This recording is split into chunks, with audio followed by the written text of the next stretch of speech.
Now, more on a story we first brought you last night, a mystery in Alert Bay. The people who live there say howls and screams are coming from the forest that borders their community, and the sound is like nothing they've ever heard before.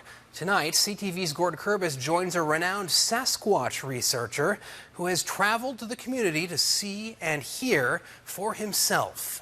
And some wetlands in here. John BINDERNAGEL makes his way into a forested area on Cormorant Island, looking for a creature many say doesn't exist. It comes back to this question that comes up in other places.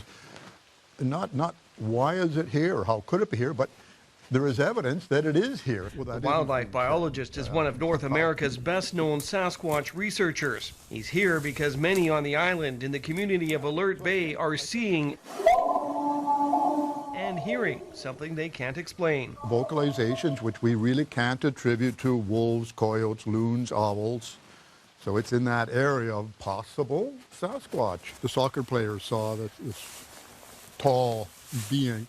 Reports of sightings have been happening for more than a decade on the island, and the vocalizations heard in the evenings are increasing. Fortunately, here, people have been recording them, just on cell phones for now, but at least recording them. BINDERNAGEL has been putting out his own recording equipment and spending hours talking with locals willing to share their encounters. You know, the most I've heard is three, you know, it'll make the loud noise and then stop and do it again.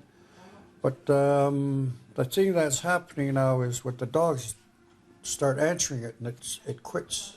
I think it's more conceivable than people think, and more conceivable than I used to think, that a Sasquatch could be here, could only be being observed once every several years, a fleeting glimpse, but which is leaving, well, I'm calling it a record of its presence. That record, BINDERNAGEL says, includes large footprints that have sometimes been photographed in different locations around the island. The creature has also been acknowledged in the First Nations culture for years as Zunaqua. He knows there are many skeptics, but he's confident one day the mystery will be solved. KURBIS, CTV News, Alert Bay.